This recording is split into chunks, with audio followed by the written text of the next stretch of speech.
What is going on, everybody? John Schaefer with you here on the wrap-up show. A bounce-back series for the Padres as they take down the Braves 2-1. They really had to do it after the way they played to start this road trip in Toronto, snapped that 6-game losing streak. There's a lot to get into. So they win today. They win the series. We were here on Friday night. They lose Saturday, and then they bounce back here today. And they win impressively today, but there's so much more to get into because Michael King goes to the IL. Darvish's status moving forward is uncertain. So a lot to talk about. Make your way in. And please subscribe to the channel. So just me, if you missed it, Jim's in Hawaii on his anniversary honeymoon. So Jim will be gone for the next few shows. You just got me here today. We're going to react to it all. So please subscribe. You're on content for Padres fans. Smash the like button for me if you wouldn't mind. Follow me on X at John Schaefer. And thank you for the super chats. We'll get to all of the super chats here tonight. Click that $sign below the chat box if you want to support the channel. If you have a question or a comment, or you just want to control the direction of the conversation, or you just want to say, I hope everyone's enjoying Memorial Day weekend. I hope you guys are. I wanted to do a Sunday night show. I mean, we always do Sunday night shows. I know it's Memorial Day weekend, but I figured Padres fans would be here for it. So please let people know that we're live. Hopefully people make their way in over the course of the next hour or so, and I'm sure people will be watching this on replay over the next 24 hours as well. But Padres win here today 5-3. It's a nice bounce-back series. I think that, again, in the here and now, you play really well against Atlanta. You go 6-1, and you feel as if maybe you're turning a corner here with the way you played in Atlanta. As you come back home, you've got Miami and Pittsburgh on deck. Now, with all that being said, you take the view, like I always say this, widen the aperture out, and there's concern. I mean, there's significant concern because of the situation playing out with Michael King, who we learned yesterday was, going to be scratched from his start because of how he slept on his shoulder. And then today he's placed on the IL, and we'll get into that. And now Darvish, we learned this weekend, they're going to take a look at the structure of his elbow to make sure everything is sound and intact. So, I mean, some seriously concerning 24, 48 hours, obviously, involving both Michael King and Darvish that we're going to get into. But on field, going to Atlanta, this could have been an absolute disaster of a road trip. I mean, they were staring at 1-5, obviously, on this trip, and they go 2-4, which is better than 1-5. They had lost 6 straight. They needed Friday night where Machado hit that huge home run. Was quoted post-game as saying, thank God. I think that he hit that home run. They won the game. Then they're beaten soundly yesterday. I didn't make too much of it considering King was a game day scratch and Sean Reynolds was the emergency starter. Yeah, offensively, they didn't do much. But the way they bounced back here today, I felt as if that was a good series. And today was impressive because they were left for dead. I mean, facing Spencer Swellenbach, who is a terrific young pitcher, and trailing 3-1 and dealing with the adversity that they're dealing with and about to hop on a flight to get back to San Diego to play again tomorrow afternoon against Miami. I mean, they could have easily rolled over in that spot, but they didn't. There was a costly error against Atlanta in the 6th inning, and then Gavin Sheets makes them pay with that 2-run home run. How good has Gavin Sheets been, guys? I mean, he's been incredible. I mean, he's truly been incredible here for the Padres. And then later, Jay Cronenworth, who's, had a high OPS, high slug so far this year. I know he's missed some time with that rib, but, he's been good. And then Manny Machado, who has completely heated up here. And, we spend every single week talking about when's the power going to come. Power came this weekend in a serious way. 2 home runs in the series, 5 or 6 hits in this series. Someone can put it in the chat. It'll be hard for me to keep up with the chat here tonight. So if you have a comment for me that you want to make sure I see, make sure to click that $sign below the chat box because I'll get to all of the super chats here tonight. And I see the first of the night from HBBBV has already rolled in. So I'll get to it coming up shortly.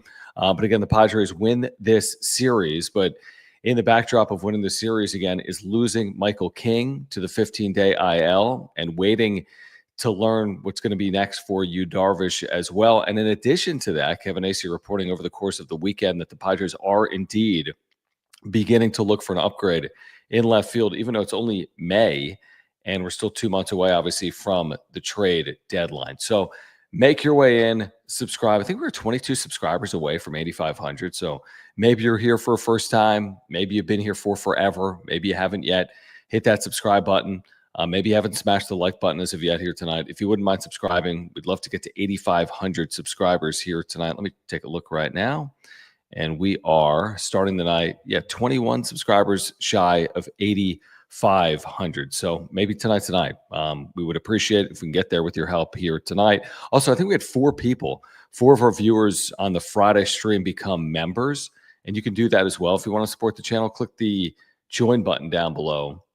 You get the custom emojis like Jim's an idiot emoji and the Jackson Merrill emoji and whatever the emojis are that you get if you're a member. You get them automatically like in your keyboard. They'll pop up for you, which is pretty cool for the people that are members in this channel. So if you want to become a member, click the join button down below. You get badges as well. Badges are next to your name, and they update each and every month if you support the channel. So appreciate your support there as well. All right, let's get started with some of these super chats, and let's get rolling on this Sunday night edition of the wrap-up show. By the way, I'll be with you Monday night, recapping Game 1 of that Marlins series, and then back with you Tuesday and Wednesday as well, I believe, for the upcoming series against the Marlins. So we'll be with you all week long with Jim in Hawaii for his first anniversary. I've got you covered here over the course of the next week, by and large. HBBBV, thank you, man, for the super chat. He says, what's worse, Galaxy, LAFC fans, or Dodger fans? I don't really know, honestly. I wasn't at this match this past weekend. There was these brawls that took place post match and then in the parking lot and inside Snapdragon Stadium. I have no idea what played out. I wasn't there. I haven't watched any of the videos. Dodger fans is a whole nother conversation. I think most Padres fans would probably tell you Dodger fans as opposed to Galaxy or LAFC fans, since SDFC has only been around for a season and the Padres and Dodgers have squared off for the last 57 years. So I think most people would probably say Dodger fans in that equation, but appreciate the super. Luca, thank you for the super chat. Again, if you want to contribute, if you want to make sure you see your comment on screen, just click the $ below the chat box. Luca's saying, Bonds, Dairy Bonds. How good has this guy been, guys? I mean, how good has he been? I think it's 4 home runs in 4 games, 5 home runs in 8 games. And the homer he had here today with 2 outs and 2 strikes after an error earlier in the inning just allowed him to bat in the inning. Think about that. If not for the error with Luis Arraez in the batter's box, just a ground ball to third that's misplayed, bobbled, late throw, that allows Arraez to reach. And then I think it was Arraez that reached. Someone correct me if I'm wrong, but I think it was Arraez that reached. And then 2 outs in the inning and 2 strikes and Gavin Sheets. And by the way, I didn't think it was a bad pitch at all. Now, it was a breaking ball and it was low, and he just kind of stayed on it and got down and got it. And he's got such sheer power that we've seen now throughout the course of his tenure here as a Padre. And everything is clicking right now for Gavin Sheets with his, 843 OPS for a guy that was truly DFA'd by the White Sox. Think about that. Non-tendered, I think. He wasn't offered a contract. I mean, that's unbelievable. Now they are in a different spot than the Padres were. I think ultimately they just didn't want to pay him what he was owed. And it was, I mean, how much money was it? Maybe they owed him $1 million or $2 million. And they just didn't want to pay him. So that becomes the Padres, obviously, benefit or luxury. And he's just on a binge. I think he started the season on a binge, cooled off maybe a little bit. And he's been on a binge over these last 4 or 5 games, massive home runs in Toronto. I know it was in that 7-6 loss, but, kind of single-handedly kept the Padres in that game. And I would say this, there's like this clear line of delineation where the Padres have kind of looked more like themselves. And it's that last game in Toronto. Now that we've seen the evidence from Atlanta, the way they played Friday and Sunday, I think that you can look at that final game in Toronto and say, that was the game where they got out of that offensive funk, where they could do nothing right for 5 games. They were historically bad for 5 games. I think Sheets deserves a lot of that credit. Yeah, Manny has heated up. He's been scorching hot. We'll get into Manny. Tatis has really cooled off. You can tell he's in his head. He just doesn't look like himself. It's almost like some of the struggles are between the ears, it feels as if, with Fernando Tatis Jr. We can discuss that as well. Luis Arraez, he's hitting, what's he hitting? 284. So he's cooled off a little bit. I think Jackson Merrill has come, he's played better here over the last couple of days. He had really cooled off, but he's played better over the last couple of days. Had an RBI single with 2 outs in the first inning. I thought that was really impactful. He's been such a clutch hitter, obviously, in his Padres tenure. But Gavin Sheets, I think without Sheets over the last 4 days, you certainly don't have these 2 wins. I don't know how many you have. Maybe you have 1. Maybe you don't have any.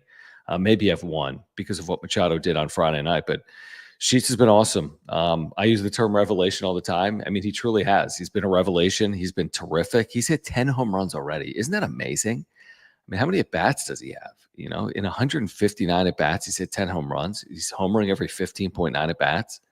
That's truly impressive. I mean, you look at Fernando Tatis Jr. this year, he's had 195 at bats, 12 home runs. So they're both homering in a similar fashion in terms of, once per every, I'm making up with Tatis, 16 to 17 ABs. So Sheets has been awesome, obviously, for this team. And, we've talked about the struggles in the bottom of the lineup, but the lineup looks better when you are fully healthy. When you put Cronenworth back in there, he had as big of a hit as they had today. Yes, Sheets was huge. Cronenworth was just as huge. A go-ahead home run late against Schwellenbach in the 7th inning. That's massive. One of the bigger moments for Cronenworth probably over the last year or two. I called up Campy here again. He still hasn't found a hit as of yet in the big leagues this year. He's hit really well in AAA. I think it gives them a little more offense. Bogarts has struggled. He has really struggled. Did have a base hit here today. Also struck out a pitch that was not a strike earlier in this game here today as well. But, I think the lineup, is it going to be as good as the lineup we saw in 2024? That's where we can get into that left field conversation. How can they upgrade in left, and when will they be able to upgrade in left? Is it going to have to come from an external avenue to upgrade? Probably is what I would say. Last year's team had that knack and propensity for overcoming deficits, coming back from trailing by 2 or 3 runs. We saw that here today. And this was, 6th inning against a top flight pitcher. Machado was quoted post-game as saying he's been one of the better pitchers that he has seen in a while in Spencer Schwellenbach. And they're trailing by 2 runs in the 6th inning. And they're staring down the barrel of a 1-5 road trip. And the Padres, like we talk about all the time, they take advantage of the miscue at third base. They get the Sheets home run, and then they get the really good relief pitching here today. 4 scoreless innings from that bullpen. Dylan Cease only went 5 innings. Kind of cruised through 4 and then ran into trouble there in the 5th inning. Threw a lot of pitches. I forget the number, but maybe 30-plus pitches in the 5th inning. That did him in. And then the bullpen today for the Padres, which we've said so many times this year, but there was, a period of time where they weren't as good, obviously. But Estrada and Morahone, who has been terrific, and Jason Adam in the 8th, and then Robert Suarez 3 up and 3 down, his 17th save of the season. And that's the crew that we've talked about. Jim jinxed him earlier this year, but Jim jinxes everyone. But that combined unit of Estrada, Morahone, Adam, Suarez, I'd love to know the combined numbers. It's a sub-3 ERA. It might be pushing a 2 ERA because you got Suarez at 2.45, Adam at 1.4. Morahone's got a 3.22. Estrada's got a 2.74. You're probably looking at combined 2.4 ERA from that group. I mean, that's damn good. Combined 2.4 ERA from that group, which means, you can sit on 1 and 2 run leads a lot, and you're going to feel decent, and you're going to be able to preserve a lot of those leads. So again, today, how many times have you heard me talk about this? The formula is one that they can have success using, right? I mean, this is a formula that's kind of tried and true this year, in my opinion.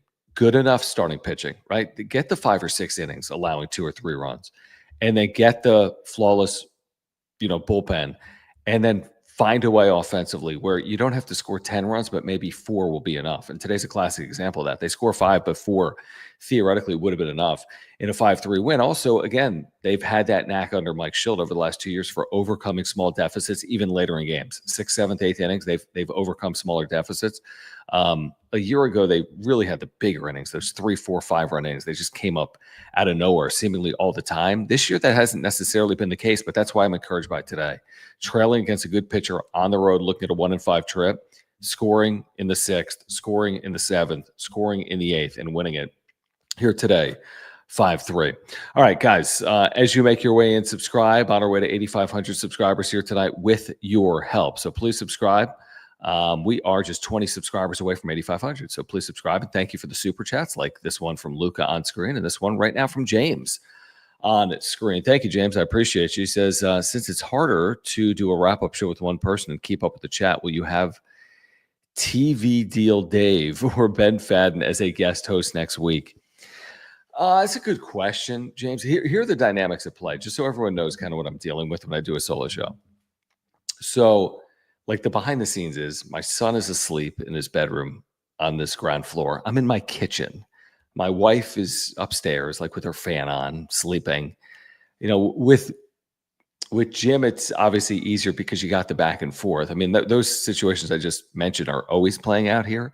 And that's what makes it a lot different than me doing like my radio show. Because my radio show, I'm like in a studio. I'm louder. I'm more boisterous. Here, I'm like, got to be quieter, more under control. a little bit. But then when you're doing the one-man show, it's like, how can I talk to you and then also keep up with the chat at the same time?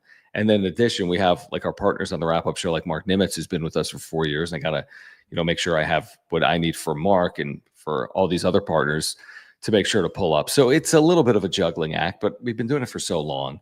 I mean, the show's clearly different, obviously, when it's just me or just Jim or both of us. But I hope you guys enjoy it, even when, it's just one of us, because it's so hard. You guys can only imagine over the course of a full season. I mean, it's impossible for us both to be available for all of the shows. I mean, it's not possible. We're both married. I have a kid. But I mean, we try to do as many as possible together. He's in Hawaii. Obviously, he's going to take the week off. I'm actually in Las Vegas next weekend. So we have to figure out what we're doing next weekend. But I've had Ben with me before. I don't think I'm going to have Dave from 760 and John and Jim, who calls in, who you may know as Kevin.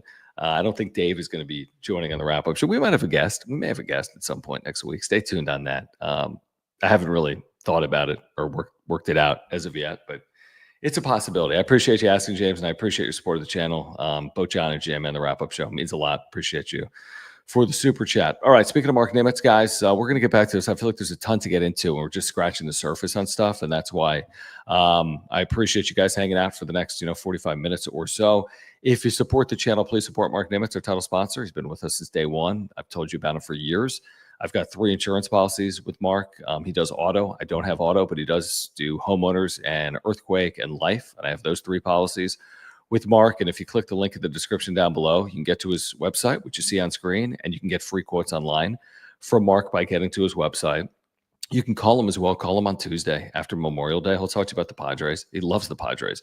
Diehard, passionate, native San Diegan.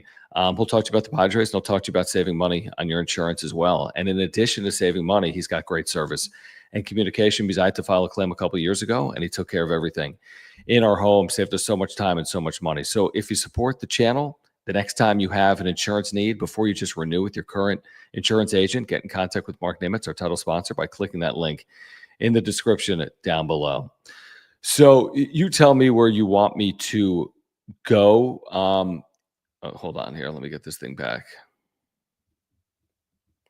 I think that we can get into today. We can get into yesterday if you want to. I think I want to talk about some of the overarching situations that are playing out. For example, Michael King.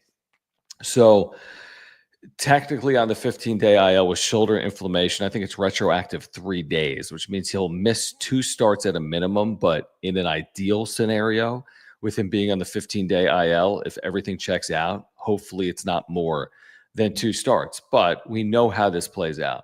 All right. So apparently the discomfort he's feeling, what we learned yesterday was he slept on his shoulder. We've all been there, right? If you're my age, you've been there. Like if you're in your 30s or 40s, you have woken up on the wrong side of the bed, so to speak, and you're like, why is my neck stiff, right? So that's what we were led to believe yesterday, right? Slept on his arm wrong, little discomfort. He's a scratch. And then today he goes on the 15-day IL. And again, I think we can all relate to the idea that maybe it was related to sleeping, because everyone, I think, has woken up from sleeping and had like a sore shoulder or a sore back or a neck. And when you do, it is extremely painful. So I kind of related to that yesterday, but I also thought to myself, well, we've gone through this so many times. And when it's ever with a pitcher, immediately your antennas are raised. And you think worst case scenario whenever it's with a starting pitcher or a reliever, truthfully, but certainly with a starting pitcher. And then Mike Schultz said this today: we're still in a little bit more, I don't even know what this means. We're still in a little bit more the discovery phase with what this is. It's not an overly common situation. We'll get back to San Diego and we'll evaluate over the next couple of days and see where it takes us.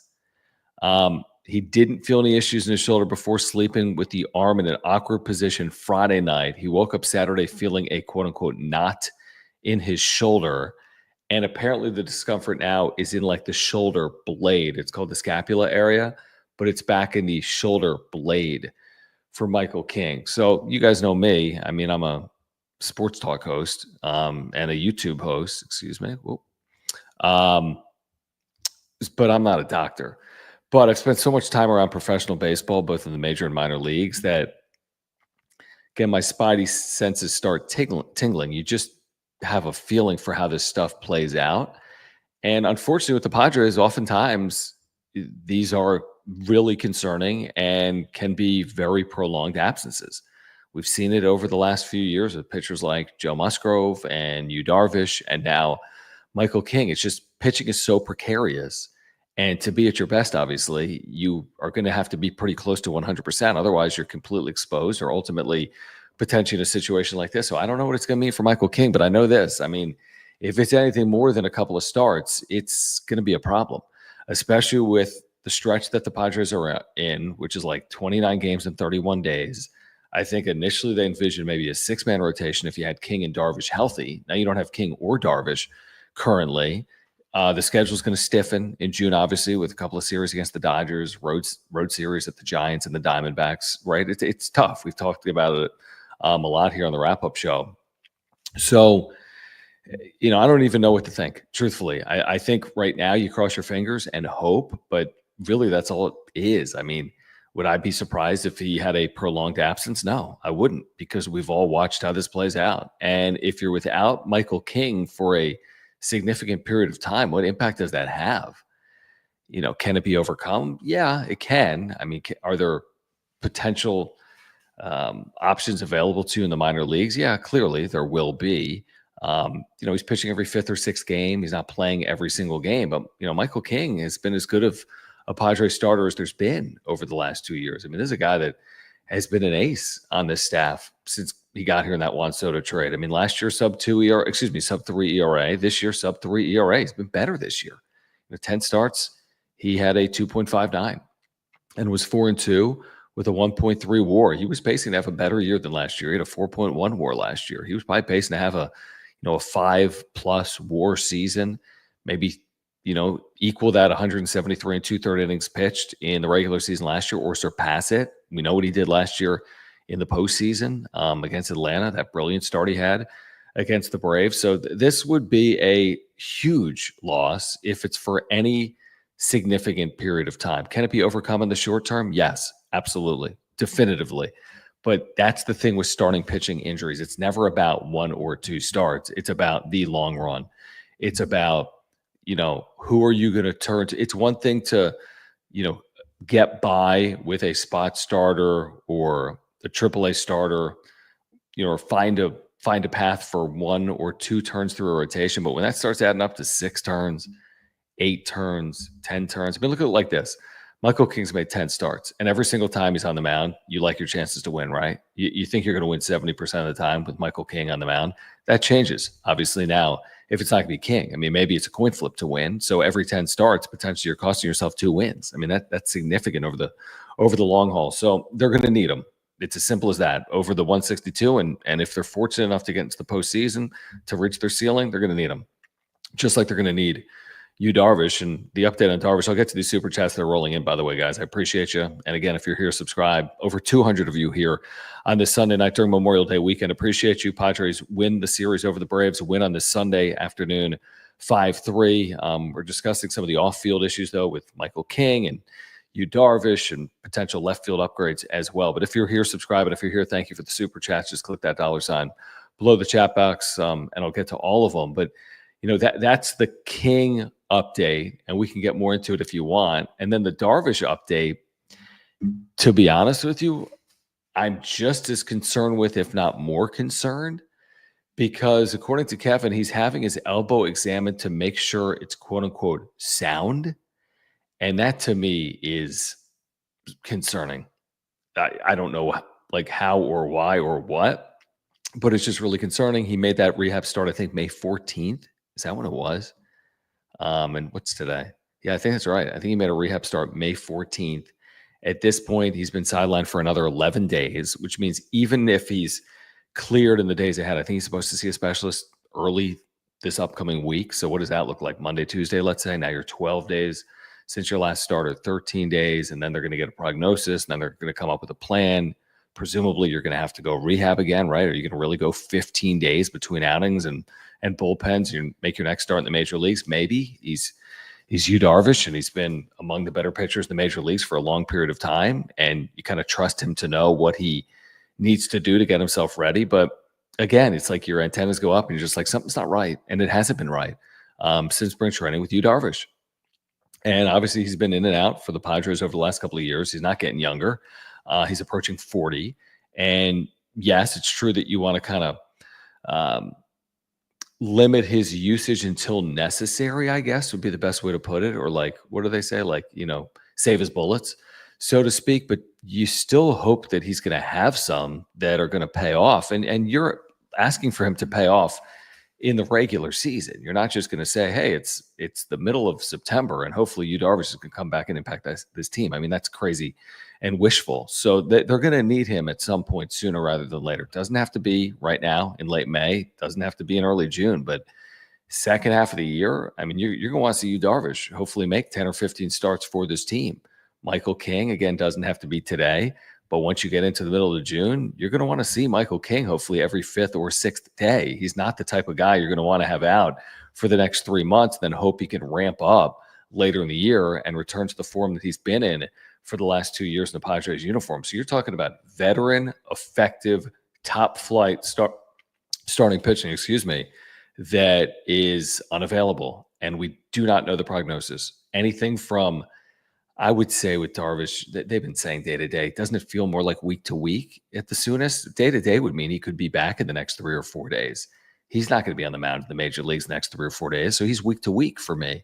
And then Michael King has now become, kind of week to week as well. He's going to be on the 15-day IL. So the soonest you're going to see him is in 15 days. But with pitching injuries and precautionary, the precaution that we take with pitching injuries and knowing the length of the season, you hope it's only 15-ish days, but you recognize it could be longer than that. And you're hoping with both Darvish and King, they get back on the mound at some point, hopefully in June, is what I would say. I mean, that would be best case scenario. I'm not putting it to 15 days on King, where it's like, you better be out there after just 2 turns missed in the rotation.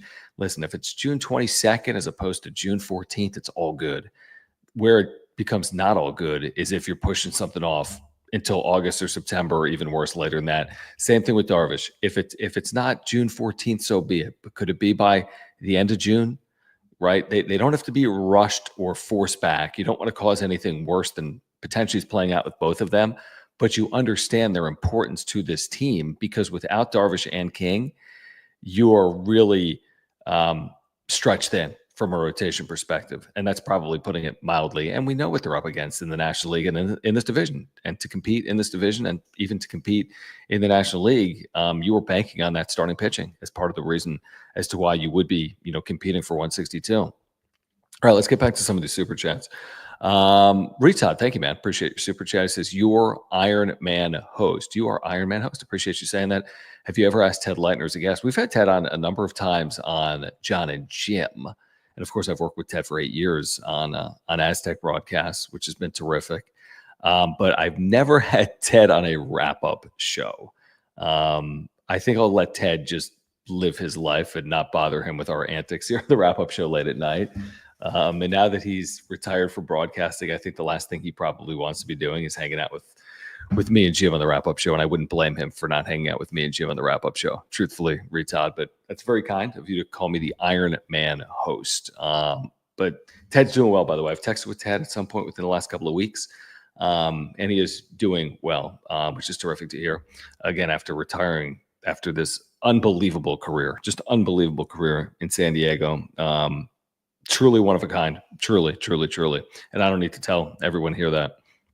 Hendrick, thank you, man. Says Padres need to stack some wins this week with Marlins and Pirates before the division play starts. Hope King is back quickly. Yeah, well said. I mean, I'm glad you kind of transitioned to that. You always want to forecast as a fan, and you're always trying to do the math on it. Like, what do they need to do over this week or this homestand or this road trip or this month? And I would agree. I don't always get carried away with you got to go 4-2 here. But I'm willing to say you kind of have to go 4-2 or better here. Don't you guys feel that way? Go win these 2 series. And I know the Padres haven't played brilliant baseball here recently, but I'm encouraged by the way this Atlanta series played out. So hopefully that propels them to win a couple of series and maybe even sweep one of these 2 series. I think it's hard to ask for these teams aren't good, go sweep both of them. I mean, that's hard to do. All right. And maybe you sweep one of them and win the other series. You go 5-1. That would be unbelievable. I would take that in a heartbeat. I think most Padres fans that are here would take that in a heartbeat. 5-1. At that point, you're coming off the 2-1 Atlanta series, and you're 7-2 over 9 games. At that point, you've turned everything around, and you're no longer concerned about that 6-game losing streak, right? You've turned everything around if you can do that. I think 4-2, you're not going to complain, overly complain about. I think you take it. You might recognize, man, it's Pittsburgh and Miami at home. Can't we do better than that? But again, it's 4-2. It's not bad. It might not be perfect, but it's certainly not bad. So I feel like 4-2 and better is necessary because what we've talked about so many times, this upcoming schedule in June, where, listen, the Padres have been good against good teams. It's not like they can't beat good teams, but it's not like they can't be beaten by good teams either, I guess is my point. Because after this upcoming homestand, there are no days off. So you play 6 straight, or is it 7 straight? Oh, they have a day off, on Thursday. But the Pirates series rolls into the Giants 4-game series in the Bay. Then you go to Milwaukee without a day off. And then you come back to San Diego without a day off to play the Dodgers. Then there's one off day before you go to Arizona and you go to LA to take on the Dodgers. And then you're back home for Kansas City and the Nationals. But I'm specifically talking about the 17-game stretch at Giants, at Brewers, home Dodgers, at Diamondbacks, at Dodgers, where you play 14 road games in a 17-game stretch with one off day. And those 17 games are against the Giants, Dodgers, Diamondbacks, and Brewers. That's a test. So because of that, the importance of banking wins is like magnified. And that's where I got concerned with the 6-game losing streak. It's been nice to see how they played over the course of the weekend. This is where I get concerned about Michael King, for example, and what that's going to mean for that upcoming schedule.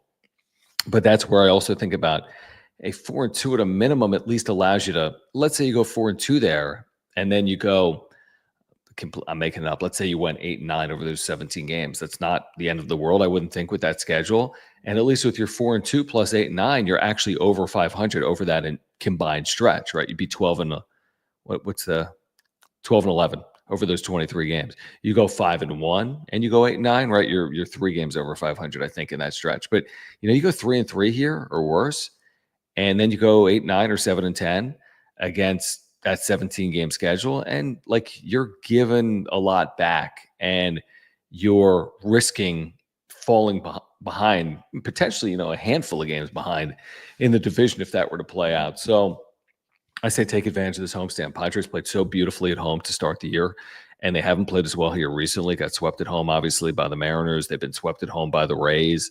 They need to play better at home. Simple as that. I mean, they've got the fan support. It's an incredible environment to be playing at. And they need to play better at home beginning tomorrow against against Miami on Memorial Day. They need to play better at home. But I appreciate you, Hendrick. MBs, thank you for the super. He says, what's up with Hart not being brought up? Well, I don't know how this is actually going to play out because the moves they've made so far are more on the periphery, right? Because Omar Cruz is up. What was the other move that they made? Someone put it in the chat. But Cruz is up. I still feel as if they could make a move related to their rotation. I don't know how Kyle Hart has pitched in AAA. Obviously, that's a possibility because they do have that depth after what he did last year in Korea. What was the other guy? Someone put it in the chat. I'll go over to the chat real quick. Morgan. Is David Morgan that's been called up from AAA? I don't know a lot about him. I really don't. Let's see here. Let's see, David Morgan this year, for example, between AA and AAA is 0-2 with a 6.91 in 14 games, no starts. So they haven't called up a starter as of yet. They've called up a couple of relievers, which means Kyle Hart could come back the next time Michael King's spot in the rotation comes up, potentially. And I'm making that up. I'm theorizing on it, but it looks like they haven't really address their rotation as of yet with the moves that they've made to this point. But that's a fair point. I mean, you look at what Kyle Hart did when he was here, and he has struggled by and large. But in a Padre uniform this year, 2-2 with a 6.00 in 5 games, all starts, just 21 innings, so about 4 innings per outing. So, it leaves something to be desired. So we'll see what they ultimately choose to do. All right, let's get to this super here from Ishmael. Actually, Ishmael, I'm going to get you in 1 second. Before I get to Ishmael, I do want to get to our friends at SeatGeek, because SeatGeek has a great offer for you for Memorial Day at Petco Park. How about this? We've hooked you guys up. You can use promo code PODSWRAP. That's PADSWRAP. You're going to get $20 off your first ticket order at SeatGeek of $50 or more. That's $20 off your first purchase with promo code PODSWRAP. Make sure you click the link in the description to download the app and have the code automatically added to your account so you can use it later. We do want to thank our friends over at SeatGeek. They are the official ticket marketplace of Major League Baseball, which means they're fully guaranteed and also instantly fulfilled. And you can see on the screen that you're looking at SeatGeek for tomorrow. How about this? So, for example, tomorrow, look at this. Section 233. There are $36 tickets, including fees, all in. So 2 tickets for $72. Use the promo code PODSWRAP, PADSWRAP. Take $20 off. You're getting into Petco Memorial Day for $52 with fees. I mean, that's about as good as it gets. You're getting into Petco on Memorial Day with your family, 2 tickets or 4 tickets or whatever it is. But you can get in for $36 each, and then you can take the $20 off your order of $50 or more. So click the link in the description down below, and thank you, SeatGeek, for your support of the wrap-up show. All right, let's get back to it here. Let me get to these supers that are rolling in. Guys, if you are here, subscribe. Year-round content for Padres fans. We're trying to get to 8,500 subscribers tonight with your help, whether you're here live or on replay. Would appreciate it if you subscribed, and thank you for the super chats. And for those that become members, just click that $ below the chat box. Ishmael, it's probably... So he says, John, you think AJ is looking for starting pitching? I mean, of course, because all teams are ultimately, you can never have too much, right? That's the adage. But I think you're probably too early to really be looking for it. And this is why I say that. A, what are you really dealing with? Okay, we need to know what they're dealing with King and Darvish. First things first. So I don't think they're looking for starting pitching in the extreme short term. I don't think moves are to be made for King's next turn in the rotation or Darvish if he's unavailable in early June, right? And when you're looking for starting pitching, obviously you're going to need to find out who is going to be selling. And most teams haven't determined that they're a seller as of yet, barring maybe like one, like Colorado, or 2 or 3. But the market typically plays out as the season, prolongs or plays out as well. So I think he will be looking for starting pitching. What will the price be? What other teams will be in the market for starting pitching? How much salary can they incur? What does their system look like in terms of trading away assets to add starting pitching? So the short answer is, yeah, absolutely. Regardless of the health of his rotation, he'll be looking for some type of depth piece in the rotation. But if the rotation's impacted by injuries over the course of the next few weeks, if not month plus, then yeah, absolutely. They'll dial in more on starting pitching. Already, Kevin reported, I think on Saturday, that they have begun the process of looking for help in left field, which makes sense just based on everything that we've talked about over these 2 months. They've just had nothing has stuck, right? I mean, they've had so many struggles in left field, and it's impacted their ability to have an offense that looked like last year's offense when they had Jerks and Profar in that lineup. So, yeah, I think the short answer is yes. I don't think it's coming at any point soon. I think first and foremost, we need to find out what the deal is with Michael King and Yu Darvish, and you need to keep the rest of this rotation healthy and rested and effective. But yeah, I think ultimately most teams that see themselves as contenders will probably try to add starting pitching, and my guess is that would include the San Diego Padres.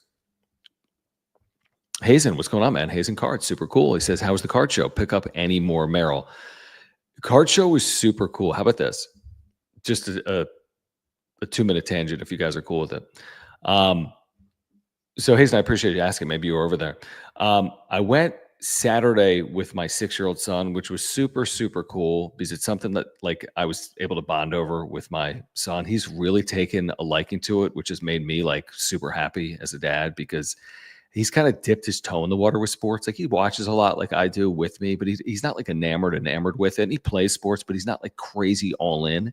But he has really taken a liking to this, putting cards in binders and no matter what it is, right? He's looking for Padres. He throws the Dodger cards, by the way, just takes them. He just throws them in the air. He's he can't deal with the Dodgers. So that's encouraging. But I took him on Saturday and it was super fun. And I bought him I bought him a box of 1990 Donruss, which is like the shittiest box in the history of the world. Like, I spent nothing on it because it's like the cheapest box you could possibly buy, but the entire set is worth $0. I remember it from a kid, and it was shitty when we were kids, when I was a kid in 1990.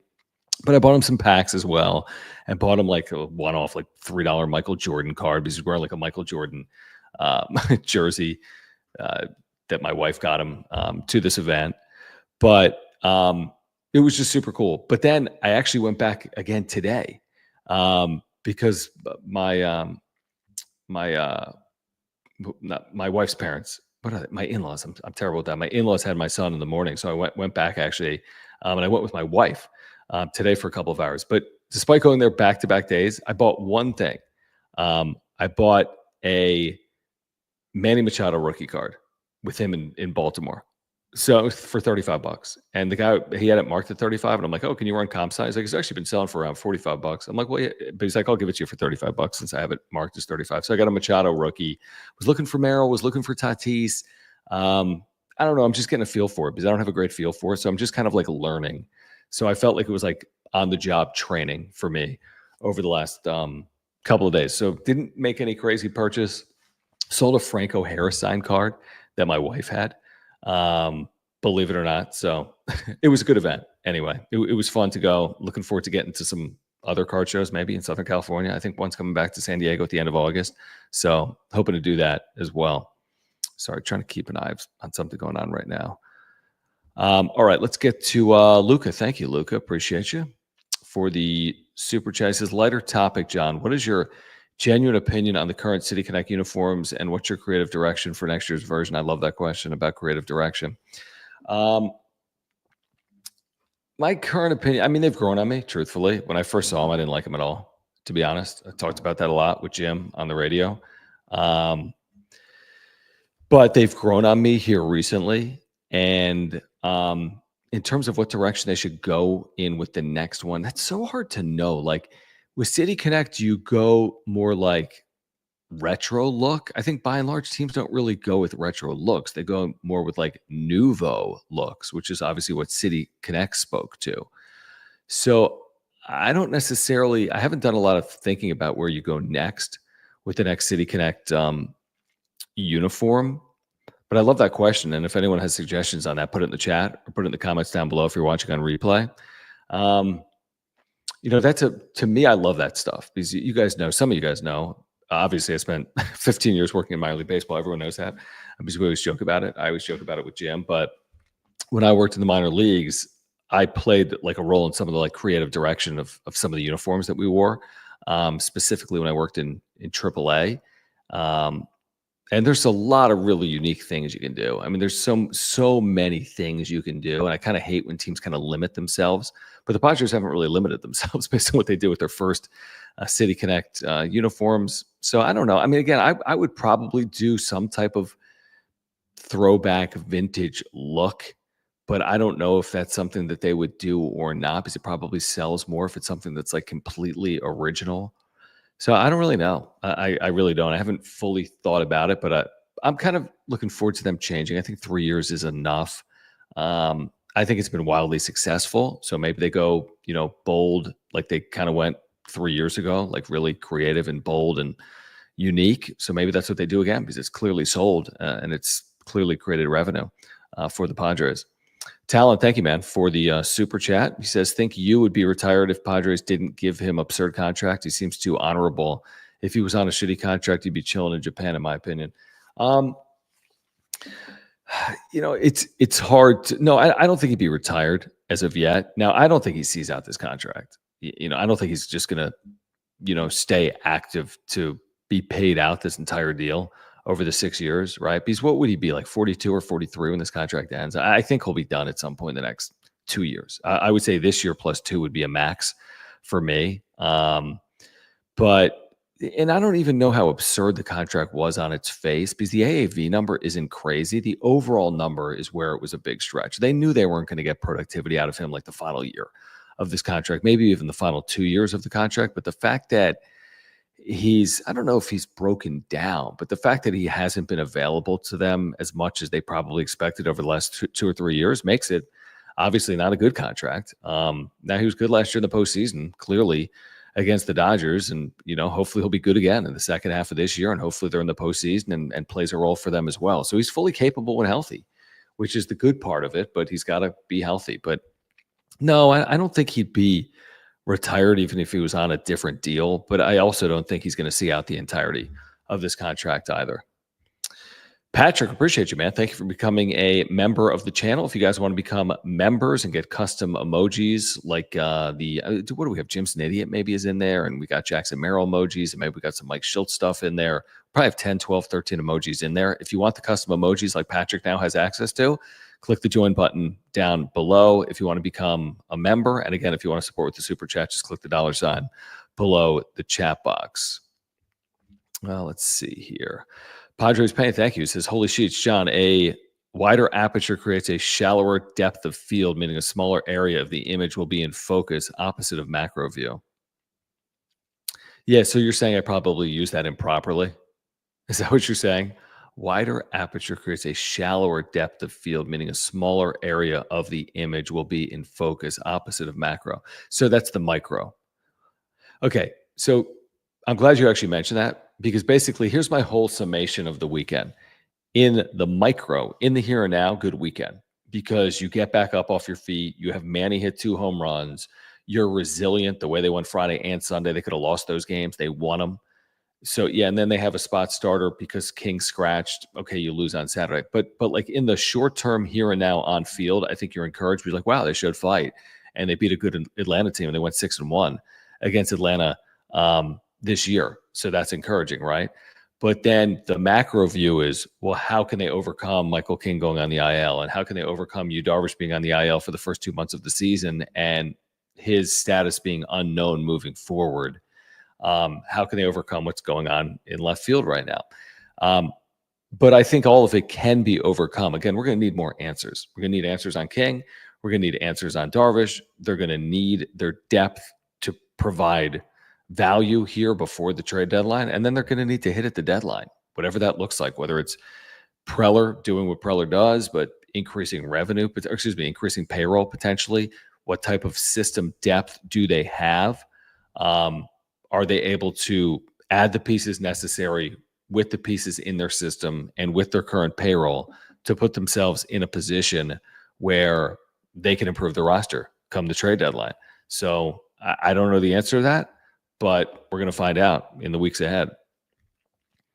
Let's see here. Carl, thank you, man, for the super chat. He says, I get the feeling like there's something more going on with Darvish than we know about, like maybe he's burnt out or something. I mean, there's certainly more with Darvish than we know about. And if you've watched the wrap-up show or listened to me on John and Jim, I've said this repeatedly for weeks on end. I mean, it's become abundantly clear to me that the way this process has played out with Yu Darvish is abnormal, and there was something just off with it. And then I sensed it immediately when he made a rehab start and then was not scheduled to make another appearance 5 or 6 days later. And you've heard me talking about that now for 5 or 6 days. And other people said, you're overreacting, or everything's fine, or he knows his body better than we do. But it's just not how it works. And covering the sport for as long as I've covered the sport, it's just not how it works. It would be completely unconventional. And now we're learning that he's concerned about the, structure of his elbow, or making sure everything's intact and sound in his elbow. I mean, that's crazy and concerning, but hopefully they get positive news when they do that imaging early in the week. But yeah, I mean, there's clearly more than we know about. There's no doubt about that. There's clearly more than we know about. Doesn't mean that he's going to be shut down for the entire season, or we're not going to see him in 2025. We're not going to see him, at some point, before he is no longer a Padre, for example. But yeah, I think your point is spot on. I don't know if he's burnt out necessarily, but I do think that there's something going on with his health and his arm and his elbow. So unfortunately, that's more concerning than being burnt out. I think it has nothing to do with that. And I think it has everything to do with his overall health, the health of his arm and his elbow.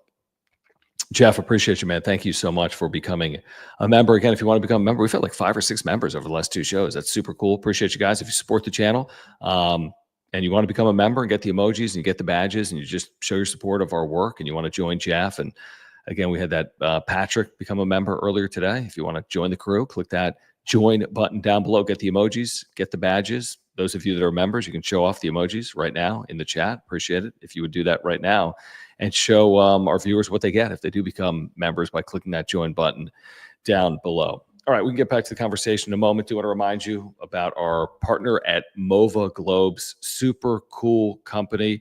You see the globe spinning on the screen right now. They have these available for all 30 Major League teams, including the Padres, officially licensed through Major League Baseball. This company is based in San Diego. This technology was invented in Cardiff by the Sea right here in North County. They spin automatically with artificial or natural light. There are no cords, there are no wires, there are no batteries. I've had this for probably 2 years, and all it does is spin each and every day. So these are terrific products. They're going to last a long, long time and are a great gift idea for the baseball fan in your life. All you got to do is click the link in the description down below, and you get 10% off with promo code PWS10. That's PWS10 by clicking the link in the description down below. So pick this up for the baseball fan in your life or for yourself. It's great for a home or work office. Your family's going to love them. We've got a couple of them here. I've got a Padres. I've got an Earth globe. Jim has a Padres globe. He's got another planet globe as well. So pick them up. Use promo code PWS10. That's PWS10. Click that link in the description down below and get 10% off. All right, let me see my notes here just to see what else has kind of played out over the last 48 hours. Again, 2-4 trip doesn't seem overly encouraging, but when you consider they took 2 out of 3 from Atlanta, and it felt like it was important to beat someone like Spencer Schwellenbach, who it reminds me a little bit. We'll see if it plays out like this. They're different circumstances, but you'll remember if you were paying attention last June, when the Padres were kind of going sideways, they were under 500. They were in a worse spot last June than they are right now in May when they're over 500. But they were going sideways, and they'd lost a number of games in a row. They might have lost 5 straight. They were in Philadelphia. They're about to go winless on a road trip, I think, and they beat Ranger Suarez as a significant underdog that afternoon game, and that really did propel their season. Once they won that game against the Phillies, right, and they closed the way they closed, we've talked about it, 43-19 over the last 62, but that was before that, and they really played well over those final 80-plus games. I'm not saying this is going to result in that. I'm just saying that this is a good win. Yeah, you had Dylan Cease on the mound. I get it. You should be capable of winning that game. But to beat Schwellenbach in Atlanta, trailing 3-1 in the 6th inning, to me is a pretty significant win. I can't get overly bent out of shape about Saturday because you had Sean Reynolds in an emergency for Michael King. It's his first career Major League start. I mean, what are you really expecting in that game? You had the return of Acuna as well this weekend, and his first pitch he sees, he hits 467 feet. And then yesterday he hits a ball 427 feet. And today he doubles. I mean, the guy's unbelievable. So you kind of overcome his return as well. And you completely handle Atlanta in the regular season by going 6-1. And there were some encouraging things, obviously, this weekend. Sheets has been encouraging all year. Machado hitting for power. He has hit, but hitting for power is one of the number one areas of focus for this offense, obviously, moving forward. Manny Machado, is he going to get to 28, 30 home runs? Well, he's proven to. He still has that power, obviously, over the course of this weekend. Homered to the opposite field today, which I thought was very encouraging as well.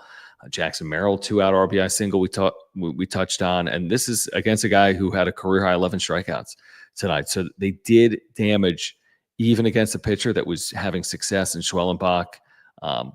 With again Cronenworth and Sheets, and you take advantage of the air, and then we talked about how good the bullpen was as well. I guess the one thing we haven't fully touched on tonight that we can here for a handful of minutes if you guys want to, and I'll see if any supers have rolled in, but if you want to control the direction or if you have a question or comment, you can get it on screen by clicking the $sign below the chat box. The one thing we haven't fully touched on is what Kevin wrote about, I don't even know what it was, maybe Saturday, maybe Friday, about left field kind of becoming an area of focus for the Padres front office, and that they've kind of begun the process of trying to address that. Again, I don't know what that necessarily means at this point. Let me find that, by the way. I want to find exactly what he wrote. Let's see here. For those of you that haven't seen it. So, by the way, no team in baseball has gotten less from left. All right. They have a negative 0.7 more in left. And Kevin reports the Padres have begun exploring the trade market for a left fielder. Again, internally, Hayward's on the IL, right? So Hayward's on the IL. Campy's up. You just don't have internal options. I mean, we've run through all of them. And, you sign Hayward, you sign Connor Joe. You no longer have Jurickson Profar. Oscar Gonzalez was released. Tirso Ornelas, didn't cut it. You can't just plug someone into left field. That doesn't work, right? We've talked about that before. You can't just put Gavin Sheets there because his bat plays. You can't do that. Who are the names that they could be looking at? I mean, maybe you look at Baltimore's outfield, right? Maybe that's where you look because they've been so disappointing this year. I mean, maybe that's a possibility. Maybe you look at an old friend like Tommy Pham, right? Maybe you look towards the White Sox potentially. These are just, again, we're too far in advance, in my opinion. Now, could he make a move for a left fielder in June? Yes. Is he going to make it in the days ahead? Probably not. It's much more likely in July and the final 2 weeks of July than it would be in June. But if it's such a dire need, which it is for the team with the worst left field situation in baseball, then maybe you can pull something off. Maybe that's a possibility. The Baltimore outfield is an interesting one if they continue to struggle, right? A name like Tommy Pham, is that at all intriguing to Padres fans? Truthfully, to me, it's not. But is it better than what they have? Yes. What does the White Sox outfield look like? There's going to be some names. There'll be some names. But I think that trade market will develop in the weeks ahead. But certainly a team like Baltimore, a team like the White Sox, a team like Colorado, a team like Miami, like these are the places you're going to be looking and turning towards in the weeks ahead to potentially address your outfield and left field needs. What's going to be the number one area of focus for AJ Preller? I think it'll be starting pitching if he needs starting pitching. But I think left field is clearly a need as well. So it's like you're going to have multiple needs.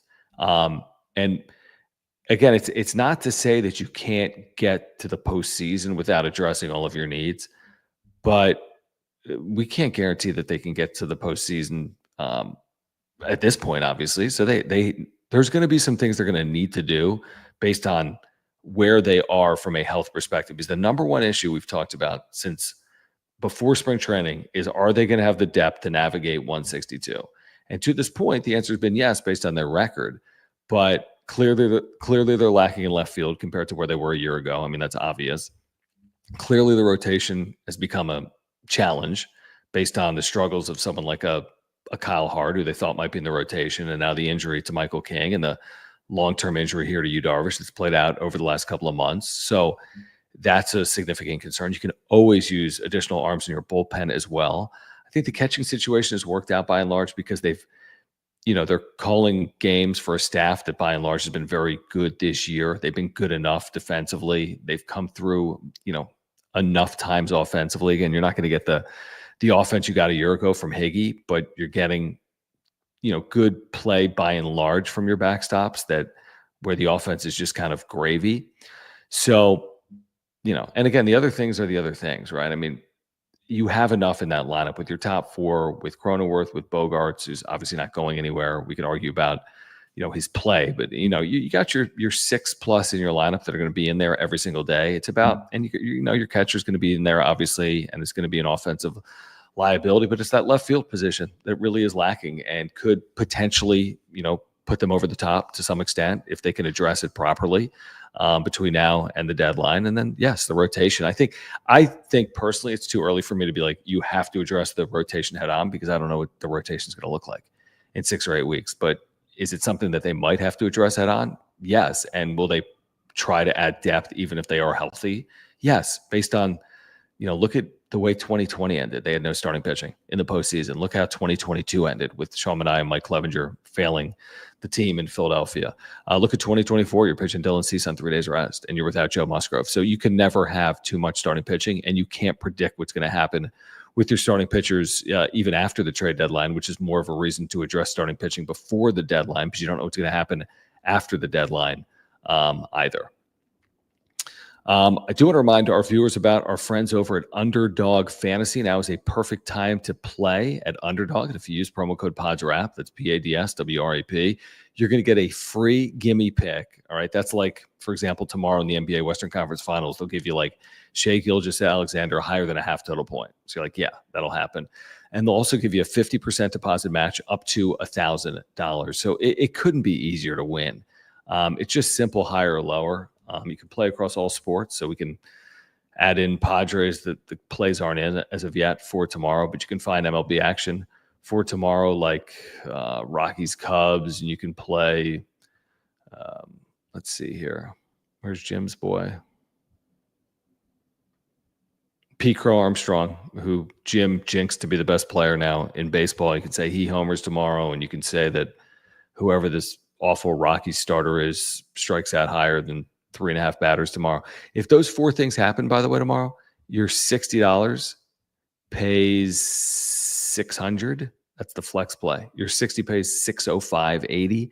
So it couldn't be simpler or easier. And if you use the promo code PADSWRAP by clicking the link in the description down below, they'll give you the free gimme pick and they'll give you the 50% deposit match up to $1,000. So play along, click the link in the description down below, and make sure to use that promo code PADSWRAP.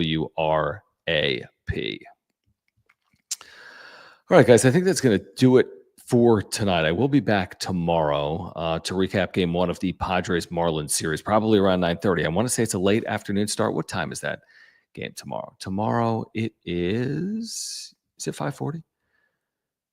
5:40. This is an interesting little scheduling conundrum, by the way, because the Padres played a 4:10 Eastern game today, right? 1:10 Pacific. That's a late start for a Sunday game, and you played in Atlanta. So let's do the math on that. 4:10 Eastern. So that game ended at what? Let's just 7 p.m. Eastern, 4 p.m. West. En route at what? 6 p.m., 5 hours. You're not back here until about now or later. So they get back now or later to San Diego, and then they play at 5:40 tomorrow. So that's a pretty tight turnaround by today's baseball standards. So, and the reason they're playing at 5:40 tomorrow as opposed to 6:40, for example, is it's Memorial Day. So a little earlier tomorrow, which means 3 different start times for the 3-game series. 5:40, 6:40, 1:10 are the 3 start times for Monday, Tuesday, Wednesday against the Marlins. And again, like, these are the series you need to find ways to win regardless of circumstance. And there are circumstances at play, like Michael King not being available, or Yu Darvish again being on this IL perpetually. But nobody's really going to care. And these are the teams that the Padres are clearly better than, both Miami and Pittsburgh. And they need to take advantage of having those 2 teams here at home before they have to go to San Francisco for 4 games. And they have Dodgers 7 out of 10 in the middle of June.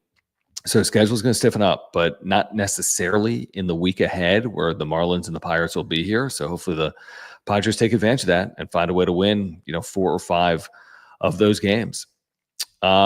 All right, guys, appreciate you. Let me get to the super that just rolled in from JD Gotcha. Thank you, man. He says, Quintero called the Big West tournament in Fullerton, had some great lines. I like listening to Coach. I'm glad he got back to calling sports. Yeah, absolutely. I like listening to Coach, too. He's been a guest on 760 a lot with Ben Fletcher and Sammy Long before John and Jim from 12 to 2. I've had him on, John and Jim, a few times as well since his time over on the flagship. I've spent a lot of time with him off air as well. He's a terrific, terrific person. And have enjoyed having the opportunity to meet him and spend time with him over the last handful of years. So, yeah, good super, JD. Appreciate you for saying that. I enjoyed it as well. Guys, please subscribe. Year-round content for you in season and out of season. Smash the like button for me. Follow me on X at John Schaefer. Support our partners, Mark Nimitz at Farmers Insurance, SeatGeek, Mova Globes, Underdog, and our friends at Hamul Casino as well. Enjoy your Memorial Day holiday. Always thinking about those that have served and are serving our country. So we thank you for that. Thinking about everyone having a safe and enjoyable holiday weekend, and thinking about those that serve this country that allow us to have safe and enjoyable holiday weekends and allow us to have these amazing freedoms where we can talk about Padres baseball day in and day out. So thank you to those that have served this country, and thinking about everyone here tonight. And we'll be back with you tomorrow night around 9:30 on the wrap-up show. Padres win a series in Atlanta. They win today 5-3 for Hawaiian Jim. I'm John. This has been the wrap-up show. Appreciate you guys.